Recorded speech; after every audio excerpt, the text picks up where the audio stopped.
Cities are hot in more ways than one. Bueno, como tal en esta parte del capítulo se nos expresan ciertas consecuencias del crecimiento en las ciudades.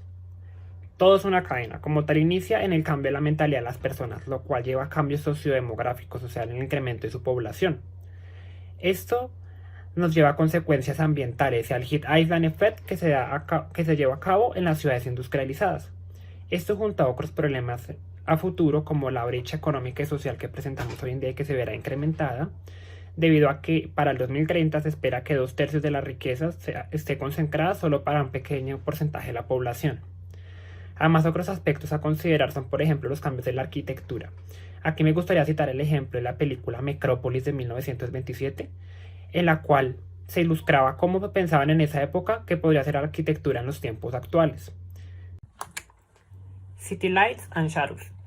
Bueno, como tal, en esta parte del libro se nos menciona cómo el mapa que tenemos desde el espacio exterior de la Tierra en cuanto a su luminosidad está relacionada con los estándares de vida de cada región y cómo esto nos hace analizar de una manera más profunda las desigualdades que existen en el mundo en cuanto al ámbito económico. Asimismo, se nos habla de cómo los índices de pobreza de Estados Unidos, según la línea de pobreza situada por los $28.100 de ingresos anuales por una familia de 4 personas, resultaba en que muchas de las familias de ciertas ciudades como Texas o California resultaron estar por debajo de estos ingresos. Bueno, en este capítulo también se nos habla de cómo la clase media puede ser el futuro de las sociedades y cómo esta va a permitir que se construyan más, ya que esta es la clase más interesada en gastar en entretenimiento y tiempo de ocio. También hacen énfasis en el estilo de vida urbano que se basa bastante en el consumo y por esto se destaca el impacto que tiene la clase media dentro de las sociedades actuales. También se habla del término Urban Couch Potato, que traduciría como teleadicto urbano, y la relación de cómo esta forma de consumir tan acelerada la clase media de Estados Unidos haría que cada vez aumente muchísimo más el consumo de comidas procesadas, lo cual eventualmente lograría que para el 2030 haya más gente obesa en Estados Unidos. Se nos indica que sería casi la mitad de la población de Estados Unidos cumpliendo esta característica. Lo cual también beneficiaría a China, India y algunas economías crecientes de Asia, ya que estos son los principales productores de este tipo de comidas. También se nos muestra a partir de esto que este estilo de vida urbano sería como la columna vertebral de la economía de consumo moderna y como este estilo de vida beneficia al sistema actual en el que se rigen muchos estados del mundo actualmente.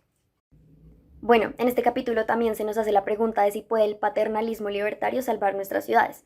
Nos habla esencialmente del cambio climático y cómo se podría mejorar a partir de pequeños ajustes ordinarios en nuestro comportamiento diario. Nos habla de dos principios que tienen que ver con el pensamiento lateral. El primero sería lo mundano de la excelencia y el segundo sería el nudging, que traduciría literalmente como empujar. En cuanto a lo mundano de la excelencia, se trata básicamente de que se pueden hacer pequeñas mejoras y no saltos cuánticos o innatos de talento, y eso puede hacer que se llegue a un cambio muy grande y significativo. Básicamente nos habla de cómo no todo se trata de cambiarlo todo de la noche a la mañana, sino que con cambios muy pequeños en cuanto a nuestra forma de consumir, se puede generar cambios positivos para el medio ambiente. En cuanto al nudging, se trata de crear cambios que promuevan el bien común sobre los intereses individuales y funciona haciendo cambios bastante sutiles y pequeños y baratos.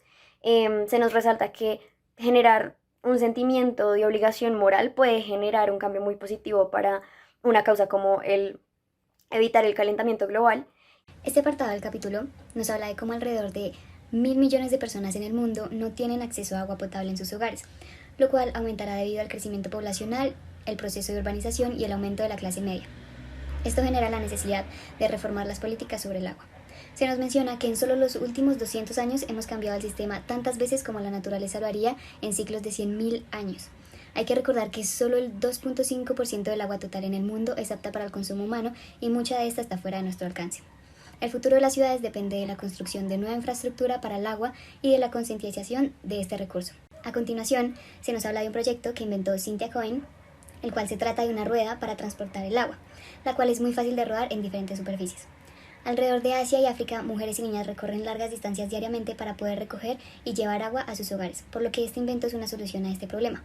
Permite recoger casi 24 galones de agua y transportarla de una manera mucho más sencilla. Para finales de 2016, más de 10.000 de estas ruedas eran usadas diariamente en países como Bangladesh, India, Kenia y demás. Por último, se nos habla de la relación entre la energía eléctrica y el agua, donde se nos explica que alrededor del 90% de toda la generación de electricidad es intensiva en agua, lo cual genera que el agua sea el recurso más abusado y subvalorado del mundo. Además de que este recurso no solo se ve afectado por su consumo, sino también por el cambio climático, donde las altas temperaturas generan evaporación de las aguas, el derretimiento de los glaciares, cambios en la vegetación y con esto en los patrones de lluvias, entre otros. Yo les voy a platicar acerca de lo que es el Farming Inside and Shipping Container. Ustedes estarán preguntando qué es esto, qué significa esto, como tal, cuál es la razón de esto. Pues como su nombre lo indica, es la granja hacia adentro.